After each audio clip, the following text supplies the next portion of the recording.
درباری نے فرعون کے پاس تعبیر بیان کی۔ فرعون مصر کے دل کو یہ بات خوب لگی۔ اس نے فوراً آپ کی رہائی کا حکم دے دیا۔ وہ پھر آپ کی خدمت میں حاضر ہوا اور فرعون مصر کا پیغام پہنچایا۔ آپ نے جواب میں اس سے فرعون مصر کا شکریہ ادا کیا، نیز فرمایا کہ جب تک فرعون مصر میرے معاملے کی تحقیق و تفتیش نہ کر لے، مجھے جیل خانے سے نکلنا پسند نہیں۔ چنانچہ فرعون مصر نے آپ کی منشا کے مطابق تحقیقات کرنے کا حکم دیا۔ بعد از تحقیق و تفتیش جب اصل واقعہ معلوم ہوا اور اس دوران زلیخا اور دیگر زنان امرائے مصر بھی آپ کے مضبوط کردار کی قائل ہو چکی تھیں اور ان کے جذبات کی آندھیاں اتر چکی تھیں، تو آپ دربار میں تشریف لائے۔ فرعون مصر نے آپ کو نہایت اعزاز و احترام کے ساتھ اپنے قریب بٹھایا اور آپ کی فراست و ذہانت دیکھ کر آپ کو مصر کا وزیر خوراک مقرر کیا۔ اس دوران میں فوتیقار یا افطیر کے، جسے قرآن حکیم نے عزیز مصر کے نام سے ایک باوقار شخصیت کے طور پر بیان کیا ہے، انتقال کر چکا تھا۔ حضرت یوسف علیہ السلام نے زلیخا کی استدعا پر ان سے شادی کر دی اور اب مصر کی وزارت خوراک کی قلمدان سنبھال کر ملکی امور سر انجام دینے لگے۔ اب وہ قحط سالی کا وقت آ چکا تھا اور اس کے اثرات دور دور تک پہنچ رہے تھے۔ چنانچہ حضرت یعقوب علیہ السلام کا شہر بھی قحط میں گرفتار ہوا۔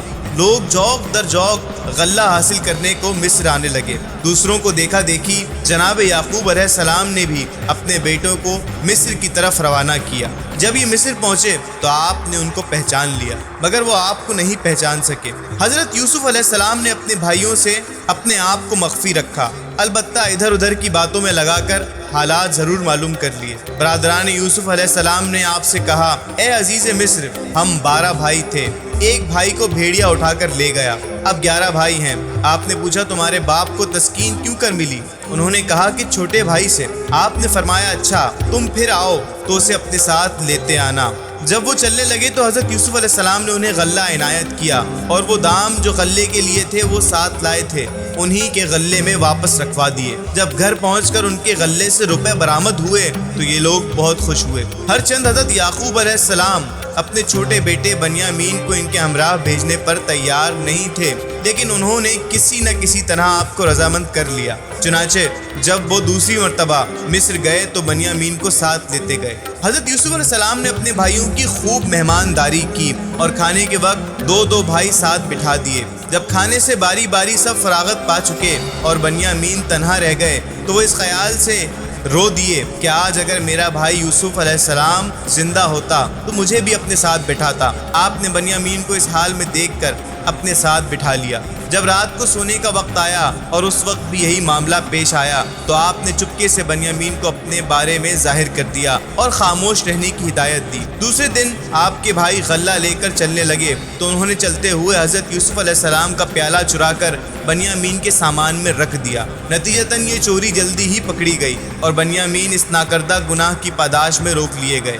بظاہر دشمنوں کے دل کی مراد بھر آئی، لیکن بنیامین چونکہ اپنے پیارے بھائی حضرت یوسف علیہ السلام کو پا چکے تھے لہٰذا اس گرفتاری پر خوش تھے۔ المختصر یہ لوگ مصر سے روانہ ہو کر حضرت یوسف علیہ السلام کے پاس پہنچے تو انہوں نے باپ کے سینے میں ایک اور بھالا مارا۔ اے باپ، تیرے بیٹے نے شاہی چوری کر لی، جس کے جرم میں وہ پکڑا گیا اور اب جیل خانے کی ہوا کھا رہا ہے۔ پہلے کیا کم تھا جو اور مصیبت آتی۔ حضرت یعقوب علیہ السلام کے قلب محزن پر ان کلمات کا جو اثر ہوا وہ بیان سے باہر ہے۔ ناتوانی حد سے بڑھ گئی اور آپ اتنا روئے کہ روتے روتے آپ کی آنکھیں بالکل جاتی رہیں۔ تاریخ میں لکھا ہے کہ بنیامین کی گرفتاری پر حضرت یعقوب علیہ السلام نے عزیز مصر کے نام ایک خط لکھا اور اس میں اپنے پیغمبرانہ صفات اور خاندانی روایات کو بیان کر کے نہایت درد انگیز پیرائے میں حضرت یوسف کی گمشدگی تحریر کی اور لکھا کہ حضرت بنیامین کو چھوڑ دیا جائے کہ اس نے اتفاق خط پہنچتے ہی سب سے پہلے حضرت یوسف علیہ السلام کے ہاتھ میں آ گیا۔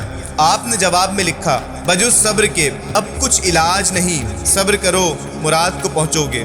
حضرت یعقوب علیہ السلام طرز تحریر کو دیکھ کر بھانپ گئے چنانچہ انہوں نے پھر اپنے چند ایک بیٹوں کو دونوں بھائیوں کی تلاش میں بھیجا۔ تاریخ لکھتی ہے کہ جب یہ لوگ مصر پہنچے اور کہا اے عزیز مصر، ہمیں اور ہمارے گھر والوں کو قحط سالی و فاقہ کشی نے بہت بے حال کر دیا ہے، اس مرتبہ ہم کم سرمایہ لے کر آئے ہیں، ہمیں کچھ غلہ بطور صدقہ عنایت کر دیا جائے۔ تو یہ بات سن کر آپ کا دل بھر آیا، آنکھیں پرنم ہو گئیں، رخ سے نقاب اٹھا دیا، بے تابانہ بول اٹھے، کیا تمہیں یاد ہے کہ تم نے یوسف علیہ السلام اور اس کے بھائی سے کیا سلوک کیا تھا؟ کیا اب تم اس سے آگاہ نہیں؟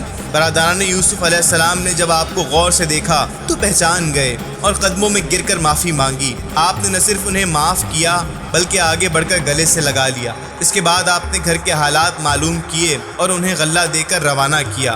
چلتے ہوئے تاکید کر دی کہ سب کے سب گھر کے لوگ کنعان سے اٹھ کر مصر چلے آئیں اور نشانی کے طور پر انہیں اپنا پیراہن عطا کیا۔ برادران یوسف پیراہن لے کر گھر پہنچے۔ ظاہر ہے کہ مصر محبوب کی اطلاع پا کر باپ کی بے نور آنکھیں پھر سے روشن ہو گئیں۔ چنانچہ یہ لوگ مصر پہنچے۔ حضرت یوسف علیہ السلام نے ان کا شاہانہ استقبال کیا۔ جس وقت باپ بیٹے ملے وہ یقیناً دیکھنے کے لائق لمحات ہوں گے۔ اتنا مؤثر نظارہ تھا کہ جشن فلک نے بھی نہ دیکھا ہوگا۔ انتہا یہ کہ خود فرعون مصر نے حضرت یعقوب علیہ السلام کے قدم چومے اور آپ کو بڑے اعزاز و احترام کے ساتھ شاہی محل میں اتارا۔ حضرت یوسف علیہ السلام نے اپنی خالہ لیہ کو، جو آپ کی سوتیلی ماں بھی تھی، تخت پر بٹھایا اور اس پر ایک طرف خود بھی آ بیٹھے اور اس کے نیچے برادران یوسف علیہ السلام بیٹھے تھے۔ سب نے اس وقت آپ کو سجدہ تعظیم کیا۔ آپ نے اللہ تعالیٰ کا شکر ادا کرتے ہوئے کہا، اے بابا جان، یہ ہے میرے اس خواب کی تعبیر جو پہلے میں نے دیکھ کر آپ سے بیان کیا تھا اور آپ نے تصدیق کی تھی۔ علامہ ابن اسیر لکھتے ہیں کہ حضرت یوسف 17 برس کی عمر میں کنویں میں ڈالے گئے اور مصر پہنچنے پر 13 سال کے بعد عزیز مصر ہوئے۔ 70 برس کے بعد حضرت یعقوب علیہ السلام نے 187 برس کی عمر میں انتقال کیا اور مدفن ابراہیم علیہ السلام و اسحاق علیہ السلام میں دفن کیے گئے۔ علامہ ابن خلدون کہتے ہیں کہ بعض مورخین نے حضرت یوسف علیہ السلام اور حضرت یعقوب علیہ السلام کا زمانہ مفارقت اسی برس تحریر کیا ہے۔ اس حساب سے حضرت یوسف علیہ السلام نے 97 برس کی عمر میں اسی برس کے بعد حضرت یعقوب علیہ السلام سے ملے اور اس کے بعد 30 برس اور زندہ رہ کر 120 برس کی عمر میں انتقال کیا۔